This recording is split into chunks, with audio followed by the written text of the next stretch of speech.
Halo Sob terkini. Dalam Al-Quran banyak dikisahkan sejarah masa lampau yang pernah terjadi pada masa nabi-nabi sebelum Nabi Muhammad. Bahkan beberapa kisah digambarkan berada di suatu kota atau negara. Lantas seperti apa wilayah-wilayah yang disebutkan di dalam Al-Quran ini?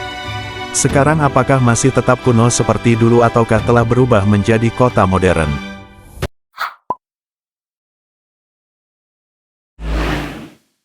Gunung Pelangi berada di area Taman Nasional Zingit dan Siacha Legal Park.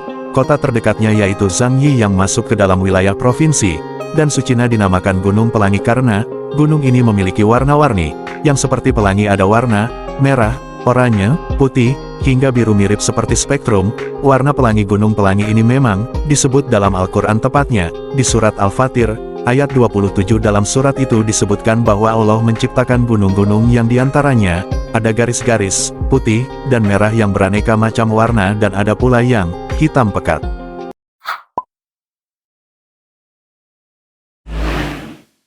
Selanjutnya kita menuju kota Al-Hijr. Al-Hijr diabadikan menjadi nama salah satu surat dalam Al-Quran, yakni surat ke-15 di juz 14. Al-Hijr juga disebut Madain Saleh, atau kotanya Nabi Saleh, bersama mukjizat unta ajaibnya yang keluar dari batu terjadi di kota ini. Madain Saleh disebut juga sebagai Al-Ula, Hegra, kota hantu atau kota terkutuk di Arab Saudi, hingga Rasulullah Shallallahu Alaihi Wasallam bersabda melarang untuk mengunjunginya. Dalam suatu riwayat diceritakan bahwa Nabi Muhammad semasa hidupnya selalu mempercepat langkah ketika melewati kota Al-Ula ini. Bahkan saat berjalan melewatinya, Nabi Muhammad tidak menoleh ke kanan atau ke kiri sedikitpun. Selain itu, Ibnu Battuta pernah melewati kota ini dan mencatat bahwa rombongan karapan yang bersamanya enggan untuk berhenti di Al-Ula kono. Keengganan untuk berhenti itu dikaitkan dengan Al-Ula yang disebut kota hantu atau kota terkutuk. Dikatakan juga bahwa masyarakat Arab menyebut Al-Ula sebagai markas jin yang harus dijauhi karena kaum Nabatian menolak meninggalkan kepercayaan mereka. Mereka disebut tidak menyembah Tuhan melainkan menyembah dewa-dewi. Shop lokasi mana install berada sekitar 400 meter dari kota Madinah. Di sana terdapat banyak bukti-bukti sejarah berupa pahatan-pahatan yang luar biasa, namun saat ini kota Al-Hijr hanya tersisa jejaknya saja yang berupa sebuah situs pahatan-pahatan gunung yang sangat megah.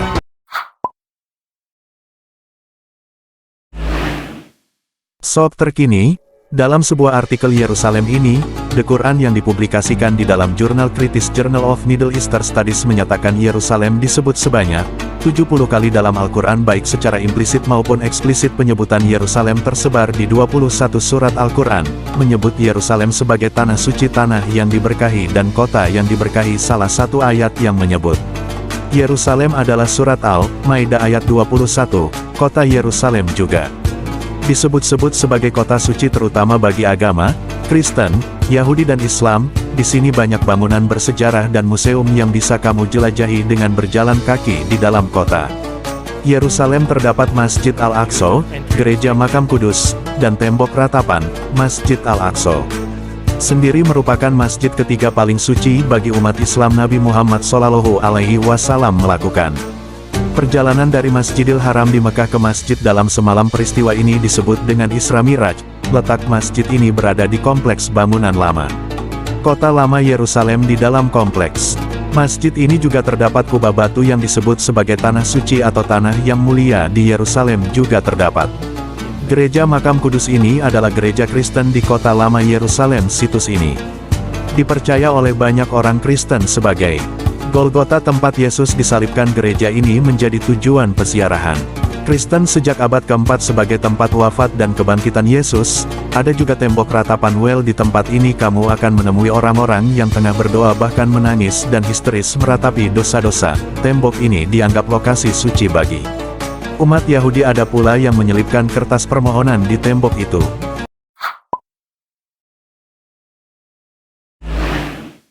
Selanjutnya sob terkini, yaitu negeri Mesir, negeri dengan segudang sejarah kuno, piramid, Sphinx, Sungai Nil, Al-Azhar, dan khazanah dunia Islam sejak zaman para nabi.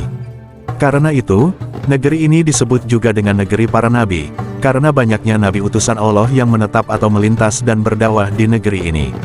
Mesir dikatakan juga sebagai negeri para ulama dan pemikir muslim, karena banyaknya ulama mumpuni yang datang dari di negeri ini. Terutama puluhan ribu alumni Universitas Al-Azhar di Kairo, yang menjadi salah satu gudang para ulama dunia hingga saat ini. Adapun kata Mesir di dalam Al-Quran sedikitnya disebut 5 kali. Hal ini seperti dikatakan Syekh Dr. Ali Goma, ulama terkemuka Al-Azhar Kairo, mantan mufti besar Mesir. Ia menyebutkan, kata Mesir di dalam Al-Quran disebutkan 5 kali secara langsung, dan lebih dari 80 kali secara tidak langsung. Negeri Mesir disebutkan secara langsung di dalam Al-Quran, yaitu, Quran Surah As-Zukhruf ayat 51. Ayat ini mengisahkan mengenai kesombongan Firaun yang mengklaim dirinya sebagai raja pemilik bumi Mesir. Kesombongan itu jelas terlihat dalam statementnya, bukankah kerajaan bumi Mesir ini kepunyaanku?